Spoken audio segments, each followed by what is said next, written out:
श्री बद्रीपति नर नारायण अवतार की कथा।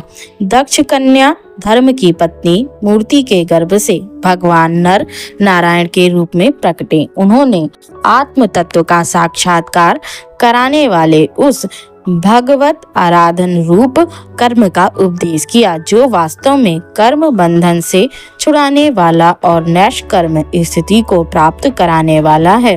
उन्होंने स्वयं भी वैसे ही कर्म का अनुष्ठान किया। वे आज भी बद्रिकाश्रम में उसी कर्म का आचरण करते हुए विराजमान है।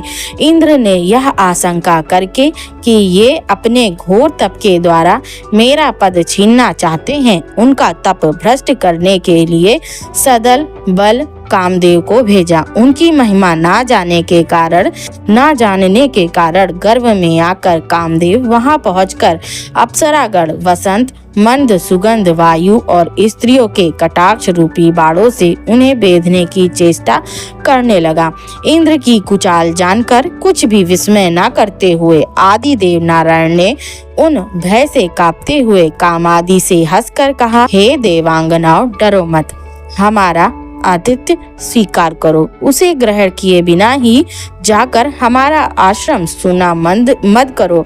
अभयदायक दयालु भगवान के ऐसा कहने पर लज्जा से सिर झुकाए हुए देवगण ने करुण स्वर से उनकी स्तुति की। तत्पश्चात भगवान ने बहुत सी ऐसी रमणियां प्रकट की जो अद्भुत रूप लावण्य से संपन्न और वस्त्र अलंकारों से सुसज्जित थी तथा भगवान की सेवा कर रही थी। साक्षात लक्ष्मी के समान रूपवती स्त्रियों को देखकर उनके रूप लावण्य की महिमा से कांतिहीन हुए देवगण उनके अंग की दिव्य गंध से मोहित हो गए। अब उनका गर्व चूर चूर हो गया। तब अत्यंत दीन हुए उन अनुचरों से भगवान हंसकर बोले, इनमें से किसी एक को जो तुम्हारे अनुरूप हो स्वीकार कर लो, वह स्वर्गलोक की भूषण होंगी। देवगण ने जो आज्ञा कहकर उनको प्रणाम किया और उर्वशी नामक अप्सरा को साथ लेकर स्वर्गलोक में इंद्र के पास चले गए। जैमिनीय भारत में लिखा है कि सहस्त्र कवची दैत्य ने तपस्या द्वारा सूर्य भगवान को प्रसन्न किया और वर मांगा कि मेरे शरीर में 1000 कवच हो। जब कोई 1000 वर्ष युद्ध करे तब कहीं एक कवच टूट सके, पर कवच टूटते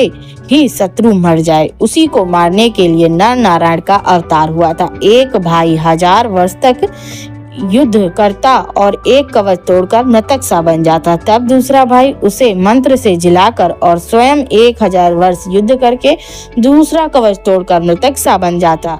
तब पहला भाई इनको जिलाता और स्वयं युद्ध करता। इस तरह से लड़ते लड़ते जब एक कवच रह गया तब दैत्य भागकर सूर्य में लीन हो गया। जब दैत्य भागकर सूर्य में लीन हो गया और तब नर नारायण भगवान बद्रिकाश्रम में जाकर तप करने लगे। वहीं असुर द्वापर में कर्ण हुआ, जो गर्भ से ही कवच धारण कर पैदा हुआ। तब नर नारायण ने ही अर्जुन और कृष्ण हो उसे मारा।